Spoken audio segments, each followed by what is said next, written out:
ఓం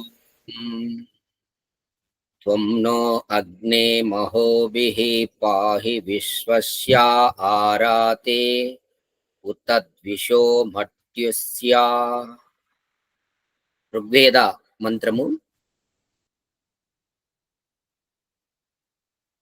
భావార్థము: ఓ ప్రకాశ స్వరూప పరమేశ్వర, నీవు మమ్ములను శత్రువుల నుండి రక్షించుము,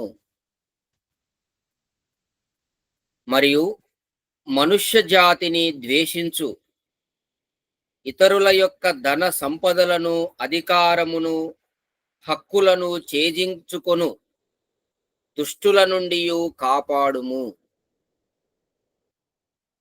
ఉత్తమ సుఖ సాధనములను, ధన వైభవములను నొసంగి పాలించుము.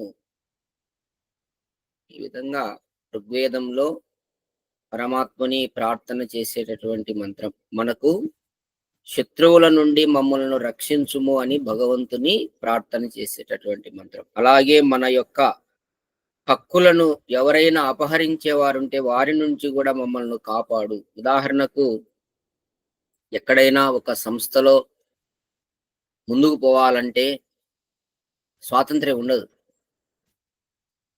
వాళ్ళు పైన ఉండే వాళ్ళు చెప్పినట్టు నడుచుకుంటా ఉండాలి. ఇది ప్రతి ఒక్క దాంట్లో ఉంది.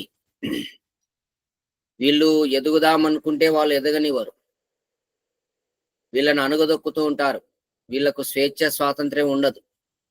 అట్లాంటి దాని నుంచి ఎవరైనా అట్లా అపహరించేటటువంటి వాళ్ళు ఉంటే వారి నుంచి కూడా మమ్మల్ని కాపాడుము. అలాగే మాకు ఉత్తమమైన సుఖ సాధనాలను, అలాగే ధన వైభవములను సంగి పాలించుము అని పరమాత్మను ప్రార్థన చేస్తున్నాం. కాబట్టి తర్వాత మనము కేనోపనిషత్తులో సత్సంగమంలో ఉన్నాం. మీరందరూ కూడా ఈ కేనోపనిషత్తు ప్రవచనాన్ని వింటున్నారు. చాలా మహద్భాగ్యం, ఎంతో పుణ్యము. ఎందుకంటే ఉపనిషత్తులు మోక్ష శాస్త్రములని కృష్ణుడు తెలియజేశాడు. అలాగే మన ఋషులందరూ కూడా అదే చెప్పారు. ఉపనిషత్తులు అనేటివి మోక్ష శాస్త్రములు, మనకు మోక్షమును ప్రసాదించునవి. మనలో ఉన్నటువంటి అజ్ఞాన అంధకారమును దూరం చేసి జ్ఞాన ప్రకాశమును వెలిగించేటటువంటివే ఉపనిషత్తులు.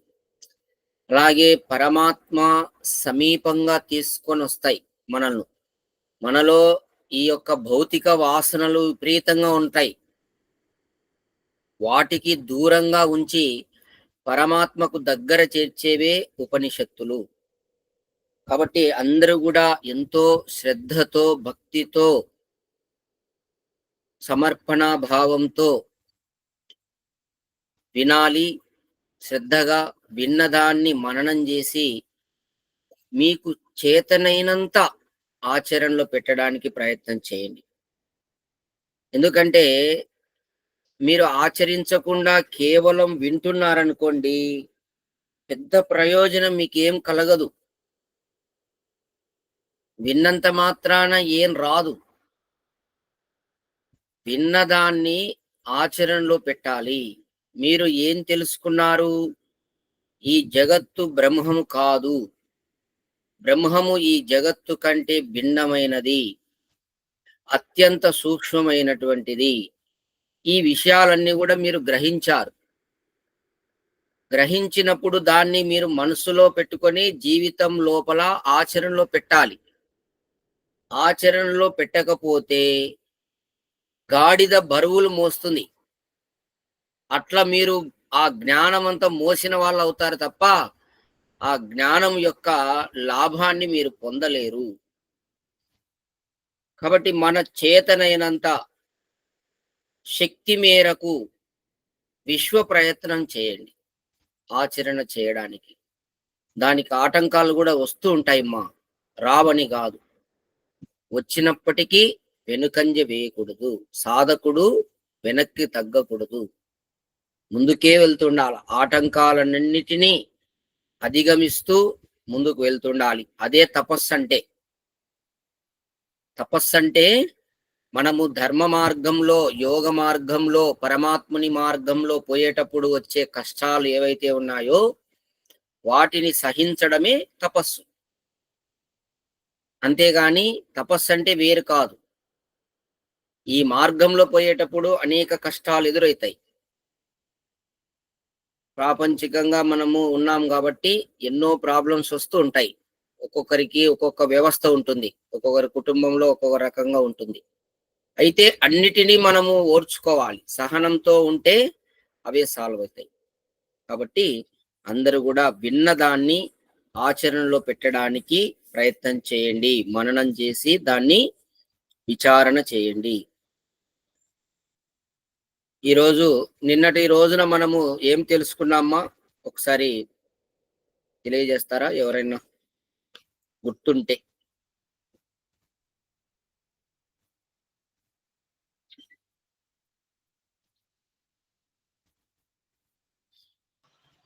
కేశముల గురించి తెలుసుకున్నాం సార్. అది వేర్లేండి. మార్నింగ్ యోగ దర్శనం చెప్తున్నాం. ఈవినింగ్ నిజంగా చెప్పాలంటే ఎవరైనా జిజ్ఞాసు ఉంటే వాళ్ళకు పండగమ్మా. జిజ్ఞాసుకు పండగ. నేను ప్రతిరోజు ఉదయము వీడియోలు పెడుతున్నా, యోగ దర్శనం చెప్తున్నా, సాయంత్రం ఉపనిషత్తులు చెప్తున్నా, మధ్యలో ఒక వేద మంత్రాలకు యూట్యూబ్లో ఛానల్లో పెడుతున్నా. విని దాన్ని అర్థం చేసుకుంటే గిన చాలా అద్భుతం.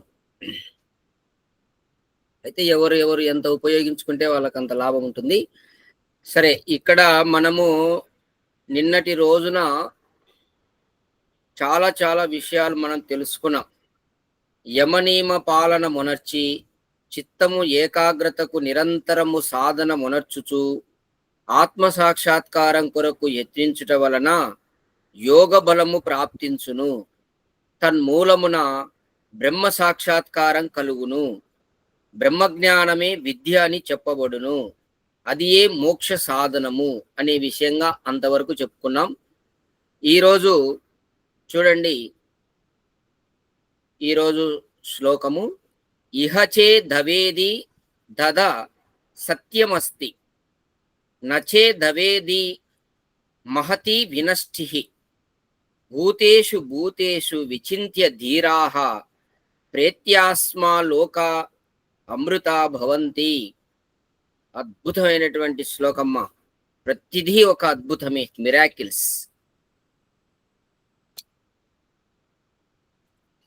అందరూ కూడా బాగా దయానంద మహర్షి సత్యార్థ ప్రకాశంలో రాశాడు. మనం ఏదైనా పరమాత్మునికి సంబంధించినటువంటి గ్రంథాలు పఠనం చేసేటప్పుడు కానీ, లేదు ఉపదేశం వినేటప్పుడు కానీ ధ్యాన నిమగ్నులై వినాలి. అంటే ఇంకా ధ్యాన నిమగ్నుడంటే మనసులోకి వేరే ఇతర ఆలోచనలు, వ్యాపారాలు అన్ని పక్కన కట్టిపెట్టి పూర్తి ఏకాగ్రతను ఉంచి వినాలి. అప్పుడు మైండ్లోకి దూరుతుంది. మనస్సు ఎప్పుడు కూడా ఒకే సమయంలో రెండు పనులు చేయలేదు. గుర్తుపెట్టుకోండి అందరూ జాగ్రత్తగా. మీరు ఇంకొక పని చేసుకుంటున్నారనుకోండి, మీ మనస్సు దాని మీద ఉంటుంది, ఇది గ్రహించదు. అర్థం చేసుకోండి. మీరు ఇంకొక పని చేస్తూ దీన్ని గ్రహించలేరు. మనస్సు అనేది ఒక్క సమయంలో ఒకే దాని మీద పెడుతుంది. రెండు దానిలో పెట్టేది దానికి లేదు, దానికి అంత శక్తి లేదు. ఒకే సమయంలో రెండు దానిల మీద మనస్సు పెట్టలేదు. కాబట్టి వేరే ఇతర పనులు ఏవైనా ఉన్నా కానీ ఇటువంటి ఉపదేశాలు వినేటప్పుడు మానుకోవాలి. ఎందుకంటే మనస్సు ఇక్కడ లగ్నం కాదు, ఆ అవతలనే లగ్నం అవుతుంది. ఇది జాగ్రత్తగా అందరూ మనసులో పెట్టుకోండి. ఇక ఒక్కొక్క పదానికి అర్థం తీసుకుంటే చూడండి మా, ఇందులో ఇహ అంటే ఈ జన్మములో, ఇది గురువుగారు గోపదేవ్ శాస్త్రి గారు ఈ యొక్క శ్లోకాన్ని అనేక ప్రవచనాల్లో చెప్పేవాడు. ఇచ్చే దవేది మహతి వినష్టి అనేటటువంటిది ఈ యొక్క శ్లోకాన్ని అనేక తన ఉపన్యాసాల్లో చెప్పేవాడు. చూడండి దీంట్లో ఎంత అద్భుతమైనటువంటి సారాంశం ఉందో. ఇహ అంటే ఈ జన్మములో, అవేదీత్ చేత్ ఆత్మ ఎరిగినట్లు అయినా, అత సత్యం అస్తి జన్మము సఫలమైనదని ఎంచవలయును. నా అవేదీత్ చేత్ తెలిసి కొనకపోయినచో మహతీ వినష్టి గొప్ప నష్టం కలుగును. ధీరాహ ధ్యానశీలురగు విద్వాంసులు, గుర్తుపెట్టుకోండి, ధీరాహ అంటే ధ్యానశీలురగు విద్వాంసులు. భూతేషు భూతేషు చరా అచరాత్మకములగు సర్వ పదార్థముల యందును విచింత్య విశేషముగా ఆత్మను నిశ్చయించి అస్మాత్ లోకాత్ ఈ సంసారము నుండి ప్రేత్య శరీరాదులను విడిచి, గుర్తుపెట్టుకోండి ఇక్కడ ప్రేత్య అంటే ఎవరైతే శరీరమును విడిచిపెట్టి ఉంటారో అతన్ని ప్రేత్య అంటారు. గుర్తుపెట్టుకోండి, భూతాలు ప్రేతాలు అంటారు కదా, ప్రేత్య అంటే శరీరం విడిచినటువంటి ఆత్మకు ఇక్కడ ప్రేత్య అంటారు. అమృతాహ భవంతి ముక్తులగుదురు, శరీరమును విడిచిన తర్వాత అమృతాహ భవంతి ముక్తులగుదురు. వివరణ చూడండి, మానవ జన్మము తక్కిన జన్మముల కంటే ఉత్తమమైనది. అందరూ నోట్ చేసుకోండి, ఇంపార్టెంట్ పాయింట్. ఈ సృష్టిలో ఎన్నో ప్రాణులు పుడుతున్నాయి, ఎన్నో జన్మిస్తున్నాయి. మరి అన్నిటి లోపలకెల్లా మానవ జన్మము ఉత్తమమైనది. శాస్త్రం చెప్తున్నది ఇది. మిగతా తక్కిన జన్మముల కంటే ఇది ఉత్తమమైన జన్మ. అది స్త్రీ జన్మ అయినా సరే, పురుష జన్మ అయినా సరే, ఎవరిదైనా సరే, మానవుడుగా పుట్టాడు అంటే అది ఉత్తమ జన్మ. ఈ జన్మమునందే జీవుడు తనను తాను తెలుసుకొనగలుగును. చూడండి, ఈ మానవ జన్మలో జీవుడు అసలు ఈ శరీరములో నేను, ఈ ఆత్మ అనేటటువంటి దాన్ని తెలుసుకొనగలడు. అది ఒక మానవ జన్మలో మాత్రమే తన్ను తాను తెలుసుకోగలడు. నేను అంటే ఎవరు అనేది తెలుసుకోగలడు. మిగతా శరీరాదులలో జీవుడు తన్ను తాను తెలుసుకునే అవకాశమే లేదు.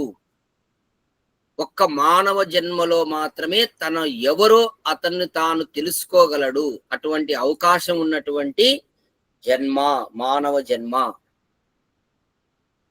కావున అట్లు తెలుసుకొన యత్నించినటువంటి వాని జన్మము సఫలమగును. ఇక్కడ ఋషి ఒక్క మాటతో అంత ఫైనల్ గా చెప్పేస్తున్నాడండి. ఎవరి మానవ జన్మ సఫలమైతుందంటే, ఎవడైతే తను ఎవరో ఈ శరీరంలో ఉన్నటువంటి ఈ ఆత్మ, ఈ జీవుడు ఎవరో తెలుసుకునేటటువంటి ప్రయత్నం ఎవడైతే చేస్తాడో అటువంటి వాని జన్మ సఫలమగును. వాంది సఫలమవుతుంది. గుర్తుపెట్టుకోండి, ఊరికే మానవ జన్మ పవిత్రమైందని చెప్పి వాని ఇష్టం వచ్చినట్టు భోగ విలాసాలకు తిరుగుతూ ఏ విధంగా ఆత్మ పరమాత్మ చింతన చేయకుండా, ఏ ప్రయత్నం చేయకుండా ఉంటే అది పవిత్రమైన జన్మ కాదు, అది కూడా పశు జన్మే. ఎవని జన్మ సఫలమవుతుంది అంటే ఇక్కడ స్పష్టంగా చెప్తున్నాడు అనమాట. ఏమని? తన్ను తాను తెలుసుకునేటటువంటి ప్రయత్నము ఎవడైతే ఈ జన్మలో చేస్తాడో ఆ ప్రయత్నము చేసినటువంటి వాని జన్మం సఫలమగును.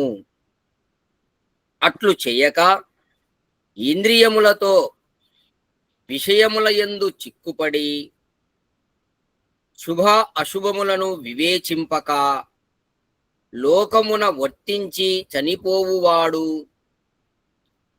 గొప్ప హానికి లోనగును. చూడండి, అంటే ఈ విధంగా ఆత్మను తెలుసుకునేటటువంటి ప్రయత్నం చేయకుండా ఇంద్రియాలతో విషయముల యందు చిక్కుబడి, ఇంద్రియాలన్నింటిని కూడా విషయాలలోకి పంపించి అందులో చిక్కుబడి శుభము అశుభములను ఆలోచించకుండా, ఒరే ఈ పని చేస్తే మనం శుభం కలుగుతుందా, అశుభం కలుగుతుందా, మనము కీడు కలుగుతుందా, లాభం కలుగుతుందా, నష్టం కలుగుతుందా, దుఃఖం ఏ విధంగా ఆలోచించకుండా లోకములో వర్తించి చనిపోవువాడు గొప్ప హానికి లోనగును. ఆ విధంగా ఏ విధమైనటువంటి ప్రయత్నం చేయకుండా ఇష్టం వచ్చినట్టు ఇంద్రియాలను ఈ విషయం వాసనల యందు మగ్నం చేసి తర్వాత వాడికి బుద్ధి పుట్టినటువంటి కర్మలన్నీ చేస్తూ అట్లా జీవితం గడిపి చనిపోతే అది గొప్ప నష్టం జరుగుతుంది, గొప్ప హానికి లోనగును.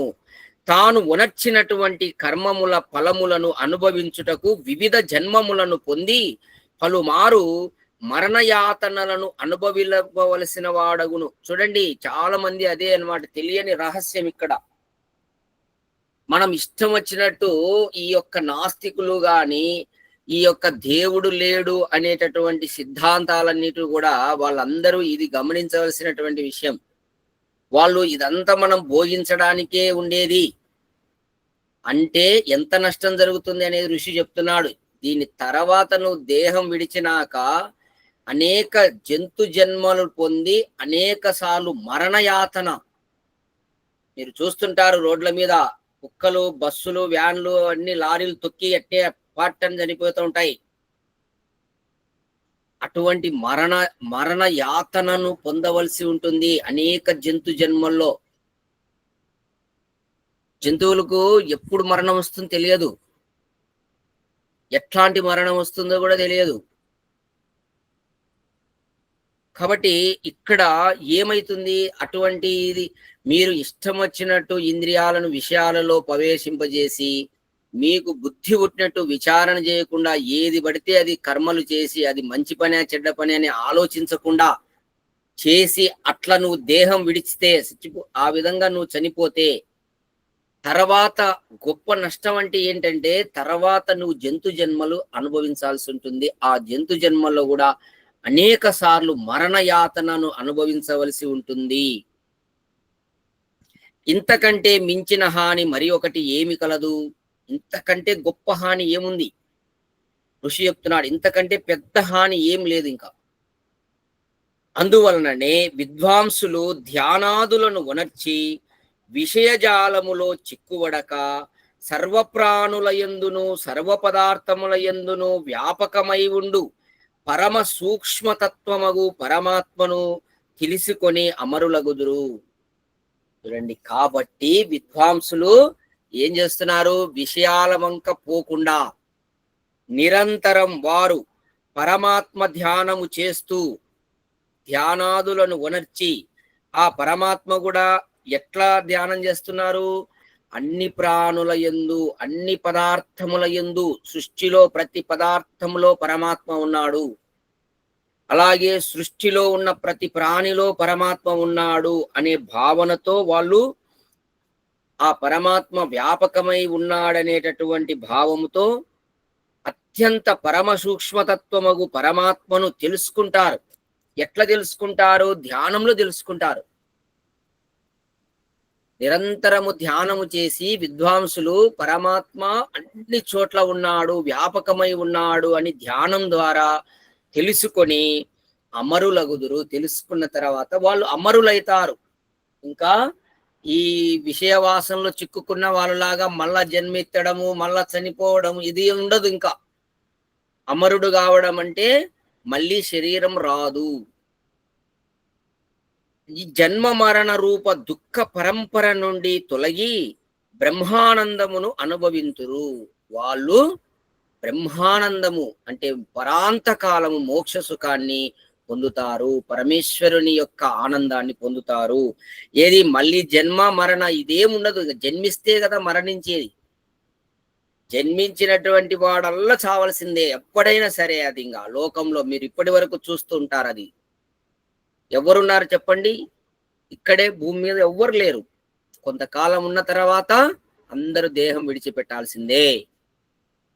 కాబట్టి ఆ జన్మ రేకోకుండా చేసుకోవాలంటే ఇక్కడ ఒకటే ఒక ఉపాయం చెప్తున్నాడు. విషయాలలో ఇంద్రియాలను ప్రవర్తించజేయకుండా పరమాత్మను తెలుసుకొని, పరమాత్మ అంతటా వ్యాపకమై ఉన్నాడు. ప్రతి ప్రాణిలో ప్రతి పదార్థం లోపల పరమాత్మ అత్యంత సూక్ష్మ రూపంలో వ్యాపకమై ఉన్నాడని ధ్యానం ద్వారా తెలుసుకోవాలి.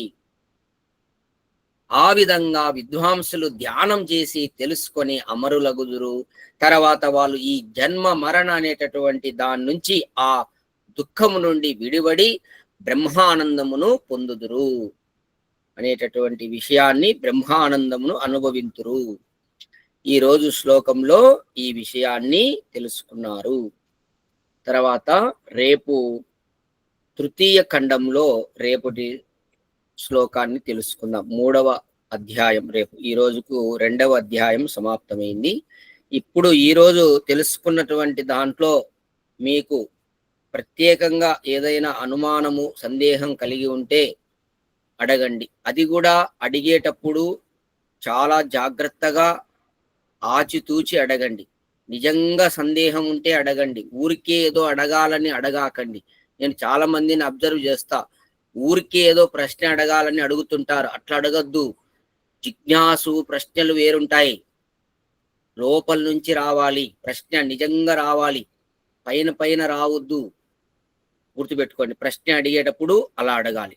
నిజంగా సందేహం ఉంటే అడగచ్చు. లేదంటే శాంతి పాఠంతో కార్యక్రమాన్ని, ఈ సత్సంగాన్ని ముగిస్తాం. ఎవరైనా ఉంటే హ్యాండ్ రైజ్ చేయండి. ఎవరు లేకపోతే, సందేహాలు లేకపోతే లేవని చెప్పండి.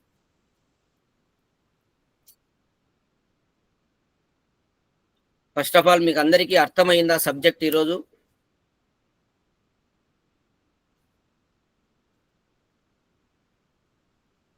శ్రీనివాసులు సార్, సబ్జెక్ట్ ఎక్కడ ఈరోజు మీరు అర్థమైందా? కృష్ణమూర్తి గారు, మీకు కూడా అర్థమైందా అందరికీ?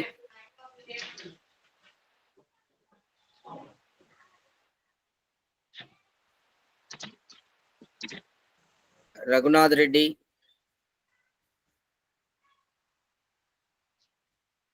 బాబన్న అర్థమైందా? సార్ మధ్యలో వేరే వాళ్ళు ఇంటికి వస్తున్నా, వేరే వాళ్ళు అర్థమైందండి. ఓకే ఓకే, విన్న కాడికి, విన్నంతలో ఇంతవరకు అర్థం చేసుకున్నాం అనేది ఇంపార్టెంట్. కృష్ణమూర్తి గారు అర్థమైందండి? అర్థమైందండి, అర్థమైంది, విన్నాను, అర్థమైంది. సరే. రామ్నాథ్ గారు? అర్థమైంది గురూజీ. అర్థమైందంటే ఆచరణలో పెట్టడము, దానికే అర్థమైంది అంటారు. ఈ క్షణం నుండే అర్థమైంది అన్నప్పుడు క్షణం నుండే మార్పు రావాలి. అంటే ఏంటి మార్పు? అంటే ఇంద్రియాలను విషయాల వంక పోనీయకూడదు. అవి పోతాయి. అవి గుర్రాలు చేనులో మేయడానికి పరిగెత్తుంటాయి. మనం వాటిని గురూజీ పగ్గాలు వేసి పట్టుకొని ఒక చోట కట్టేసి పెడితే మనకు అవసరమైన మేరకు మనకు ఇంద్రియాలు అవసరమే కదా గురు. ఒక్క నిమిషం, నేను చెప్పిన తర్వాత మీరు చెప్తారు. ఈ ఇంద్రియాలు అనేటివి అవి ఎక్కడ దానికి మేత దొరికితే అక్కడ ఉరుకుతాయి. మనం ఏం చేయాలంటే ఆ ఇంద్రియాలను కట్టిపెట్టి దానికి కావలసినటువంటి మనం తెచ్చిపెట్టి, ఇక్కడ మనం ఆవుల్లో ఒక చోట కట్టిపెట్టి మేత వేస్తుంటాం చూడండి. ఆ ఇంద్రియాలను కూడా ఒక చోట కట్టిపెట్టి దానికి సరిపోయేటటువంటి మనకు ఏది అవసరం పరమాత్మకు సంబంధించి దానికి ఇంద్రియాలకు అట్లా వేస్తూ ఉండాలి. చెప్పు రామ్నాథ్. ఎవరో మ్యూట్ లో పెట్టండి బాబును. అది చాలా కష్టం గురూజీ. ఎంత ట్రై చేయాలంటే ఇప్పుడు కనీస అవసరాలకు ఇంద్రియాలు అవసరమే కదా గురూజీ. అదే అన్నమాట. ఇక్కడ ఒకటి, నువ్వు అన్ని కూడా ఇంద్రియాలు భోంచేయాలి, తిరగాలి, ఇవన్నీ కామన్. అది కాదు ఇక్కడ ఏందంటే ఆకర్షణగా పోకూడదు, ఆసక్తిగా పోకూడదు, అంతే. మిగతా వ్యవహారం అంతా మిగతా వ్యవహారము నీవు కుటుంబంలో ఎలా ఉంటావో అలా జరుగుతూ ఉండని, అట్లనే జరుగుతూ ఉంటుంది. కానీ ఆసక్తిగా నేను దీన్ని పొందాలి, దీన్ని అనుభవించాలి, దీన్ని నాకు కావాలి, అట్లాంటిది ఉండకూడదు. మనిషికి ఫర్ ఎగ్జాంపుల్ మనకి సంపాదనే తీసుకోండి, ఇంకా సంపాదించాలనే కోరిక ఉంటుంది కదా, అది కూడా దాంట్లోకే వస్తుంది కదా గురూజీ. ఇంకా సంపాదించాలనే కోరిక ఉన్నవాడికి పరమాత్మ లేడు, ఏం లేడు, అంతే. ఇంకా ఒకటే సూత్రం. ఎవరికి పరమాత్మ కావాలో స్పష్టంగా కృష్ణుడు చెప్పినాడు. ఎవరైతే ఈ పరమాత్మ మార్గంకి వస్తారో వాళ్ళు కేవలము తన జీవన నిర్వహార్థము మాత్రమే సంపాదించుకోవాలి. ఎవరికి ఈ పరమాత్మ మార్గం, నేను పరమాత్మను పొందాలి, పరమాత్మను పొంది అమరుని కావాలి అనుకుంటాడో అటువంటి వారు కేవలము తన జీవన నిర్వహణార్థము, తన కుటుంబ పోషణార్థం వరకు సంపాదించుకోవాలి. ఇంకా అంతకంటే ఎక్కువ సంపాదన ఉన్నవాడికి ఈ పరమాత్మ మార్గం లభించదు. యోగ దర్శనంలో అపరిగ్రహం ఉంది కదండి, అదే సూత్రం మీరు చెప్పింది. ఎస్, భగవద్గీత అంతా సేమ్ యోగ దర్శనమే ఉంటుంది, సేమ్ పాలసీ అంతా. అవును. ఇంకా అయితే ఎవరైనా గురువు గారు ఒక మాట, సార్ చెప్పండి. ఒక మాట. మనము బ్రతకడం కోసం తినాలి అనేది దృష్టిలో ఉంటే ఉమ్, తినడం కోసం బ్రతుకుతున్నాము అట్లా అనుకోవద్దు. అయితే కొద్దిగా మన కంట్రోల్లో ఉంటాయి మన ఇవన్నీ ఇంద్రియాలు. అవునవును, అదే ఇక్కడ సత్సంగాలు అట్లా వినంగా ఒకటేసారి ఎవ్వరికి మార్పు రాదండి. వినంగా ఒక్కొక్కటి మార్చుకుంటా వస్తారు. ఆలోచన చేస్తారు, విచారణ చేస్తారు, శక్తి పెరుగుతుంది, విచారణ శక్తి పెరుగుతుంది. సత్సంగం వినడం వల్ల మనిషికి విచారణ శక్తి అది చాలా అవసరం. రుచికరమైన ఆహారానికి, ఆరోగ్యకరమైన ఆహారానికి భేదం ఉంటుంది. ఈ భేదము పట్టి మనం కొద్దిగా ముందుకు పోతే కంట్రోల్ అవుతుంది కొద్దిగా. సాత్విక భోజనం చేయాలి. అది సార్ నాకు ఒక క్వశ్చన్ ఉంది సార్. చెప్పమ్మా. సార్ ఇప్పుడు విద్వాంసులు కానీ ఎవరైనా కానీ అంటే పరమాత్మని ధ్యానం ఎక్కువ చేసి బ్రహ్మని తెలుసుకుంటారు అంటున్నాం కదా. ఉమ్, మళ్ళీ మన జన్మ ఎందుకు వచ్చింది, ఏం పరిస్థితి అని కూడా తెలుసుకుంటాం. అంటే మనం ధ్యానం చేసిన తర్వాత పరమాత్మ మనకు కనిపించి ఇలా అని ఎక్స్ప్లెయిన్ చేస్తాడా, లేకపోతే మనమే తెలుసుకోవాలనా, ఎట్లా అవుతుంది అది ఫర్దర్ అంటే? ఉమ్, ఉమ్. ఇప్పుడు ఫస్ట్ ఆఫ్ ఆల్ ఏంటంటే, నీవు ఏబిసిడీలు దిద్దుతున్నావు, మెల్లిగా ఏబిసిడీలు దిద్దుకుంటూ ఒక్కొక్క స్టెప్ వేసుకుంటూ ముందుకు రా. నీకు ఇప్పుడు స్పష్టంగా నేను అది చెప్పినా గానీ నీకు అర్థం కాదు. అది నువ్వు పిహెచ్డిలో ఉన్నటువంటి క్వశ్చన్ అడిగావు. పిహెచ్డి చేసే వాళ్ళకు క్వశ్చన్ వేస్తే ఎట్లా వాళ్ళు సమాధానం చెప్పాలనో వాళ్ళకి అర్థమవుతుందో అది. నీ స్టాండర్డ్ ఇంకా అంత కాదు. ఇంకా నువ్వు ఇప్పుడు ఏం చేయాలి, మెల్లగా రోజు ఒక 10 నిమిషాలు ధ్యానం చేసుకుంటూ రా. ఫస్ట్ ఓంకార ధ్యానం చేసుకుంటూ మొదలుపెట్టి అభ్యాసం చేస్తూ ఉన్నప్పుడు కొన్ని డౌట్లు వస్తాయి. ఆ చిన్న డౌట్లు తీసుకుంటూ తర్వాత ఇది ఇప్పుడు నువ్వు అడిగిన ప్రశ్న ఏంటి, అది స్పష్టంగా లేదు. ఆ ప్రశ్న కూడా క్లారిటీగా చెప్పు మళ్ళా. ఏం లేదు సార్, మనము ఇలా ధ్యానం చేస్తూ పరమాత్మని తెలుసుకుంటాము అంటాము. కానీ మీరేం చెప్పినాడు, జీవుడు ఈ జన్మలోనే తనను తాను తెలుసుకోవాలా అంటున్నాడు. సో పరమాత్మను తెలుసుకున్నాక తను మనకి ఎక్స్ప్లెయిన్ చేస్తాడా మనం ఏంటి అని, లేదా మనకే మళ్ళీ పరమాత్మను తెలుసుకున్న తర్వాత మనం ఏంటో మనమే తెలుసుకోగలమా మళ్ళీ, లేదా పరమాత్మ మన ఆత్మ ఒకటేనా? కాదు కదా. ఇప్పుడు ఇక్కడ ఈ రోజు ప్రవచనంలో ఫస్ట్ ఋషి చెప్పింది ఏంటంటే, ఎవరైతే ఈ శరీరంలో ఉన్నటువంటి జీవుడు ముందు తన్ను తాను తెలుసుకోవాలి. నేను అంటే ఎవరు, జీవుడు అంటే ఎవరు, అది అనుభవంలోకి తెచ్చుకోవాలి. ముందు జీవుని లక్షణాలు తెలుసుకోవాలి.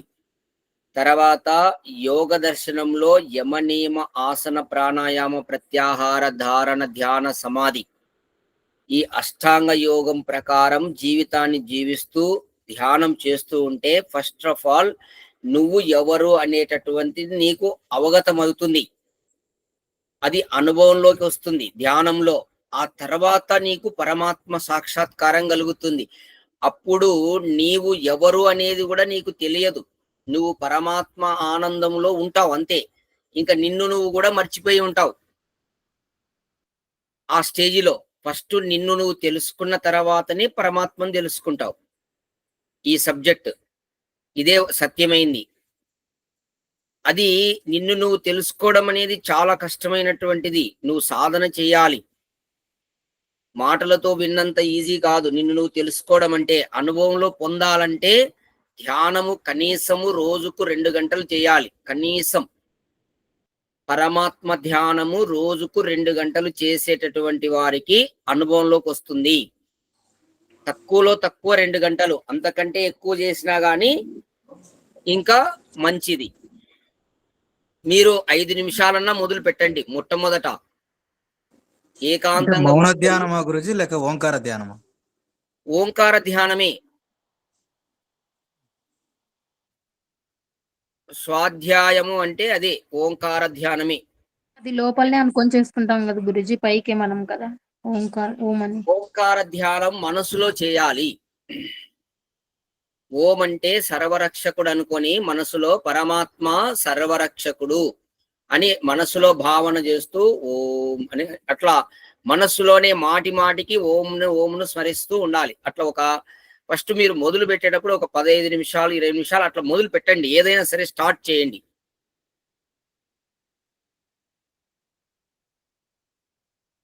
స్టార్ట్ చేసిన తర్వాత ఇంకా ఇంకా దాంట్లో మీకు డౌట్లు వచ్చినప్పుడు తెలుసుకోవాలి.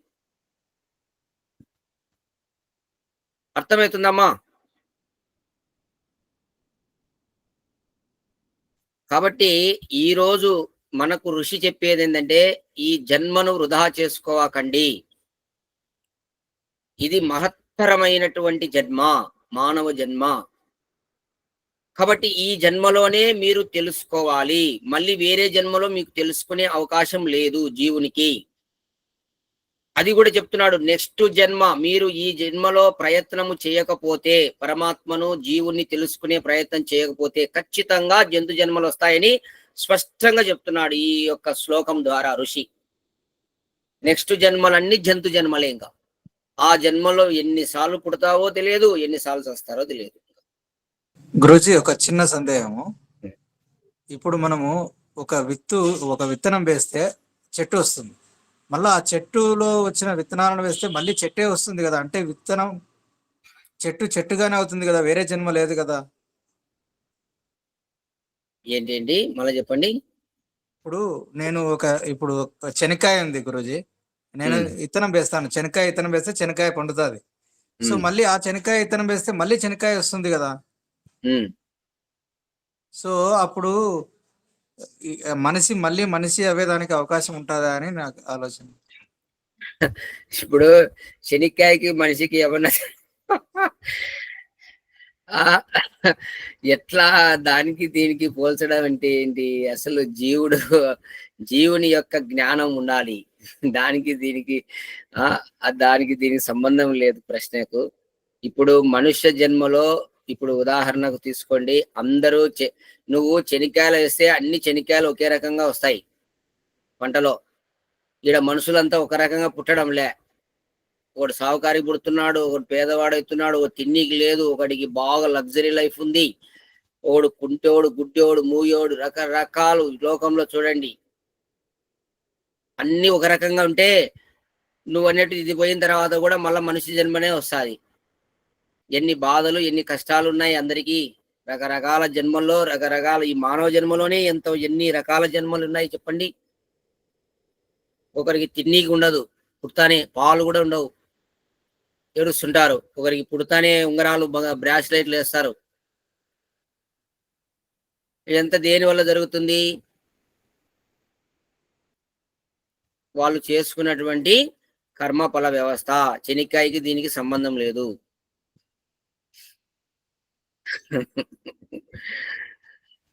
జీవుల కర్మఫల వ్యవస్థ అన్నమాట ఇది.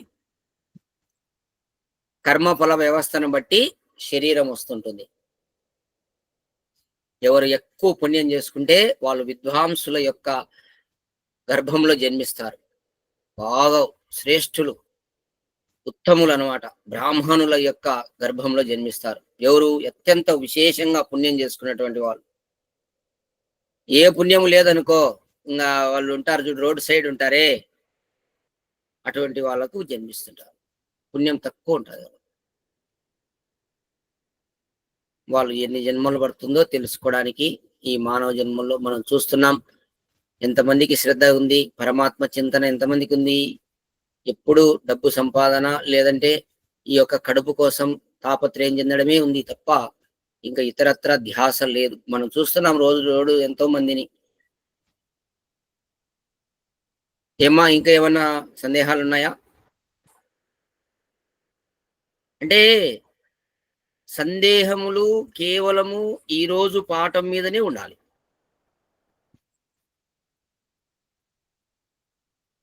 కాబట్టి ఇంకా ఫైనల్‌గా మీ అందరికీ కూడా తెలియజేసేది ఏంటంటే, అలాగే యూట్యూబ్‌లో కూడా ఈ వీడియో మీరందరూ చూస్తున్నారు.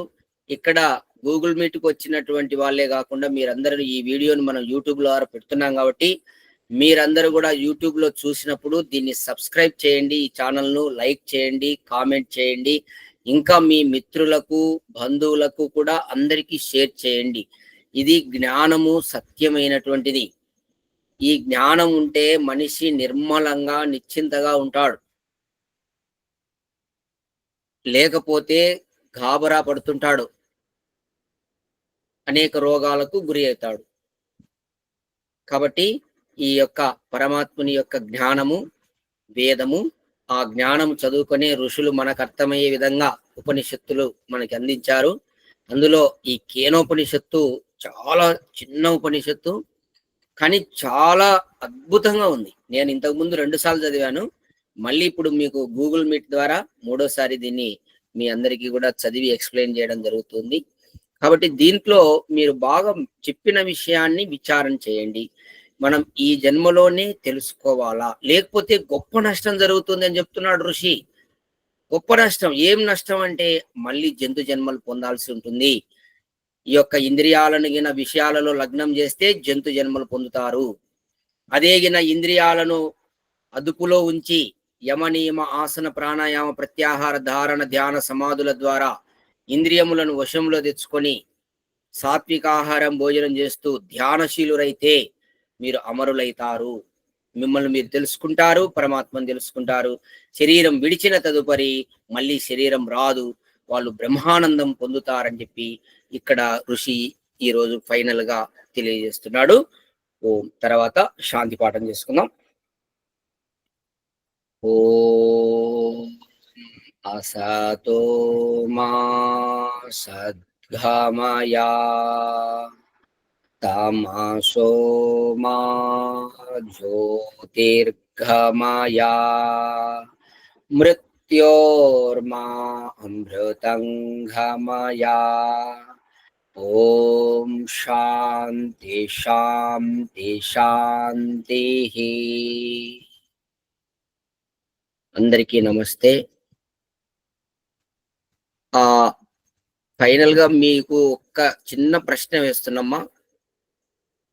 ఇక్కడ ధ్యానం చేసేటటువంటి విద్వాంసులు పరమాత్మను ఏ విధంగా తెలుసుకుంటారు? ఇప్పుడు చెప్పిన పాఠంలోదే ప్రశ్న. చూద్దాం మీలో ఎవరు మేధావి ఉన్నారో. తొందరగా ఆన్సర్ రావాలి.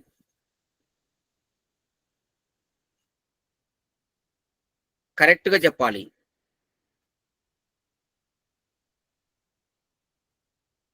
విద్వాంసులు పరమాత్మను ధ్యానం చేస్తారు అని చెప్పాను.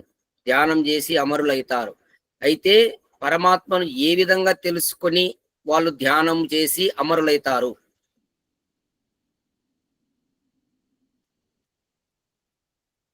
చూడండి ఎట్లుంటది అంటే పరిస్థితి.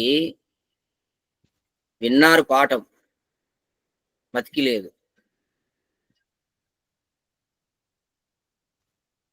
అందుకే నోట్ చేసుకోవాలి. నేను ముందే చెప్పాను, ధ్యాన నిమగ్నులై వినాలి.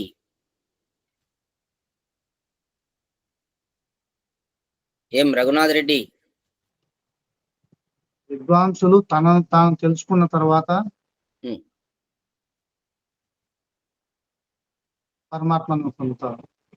నేను అడిగేది పరమాత్మను ఏ రూపంగా తెలుసుకుంటారు? నేను చెప్పాను కదా, ధ్యానం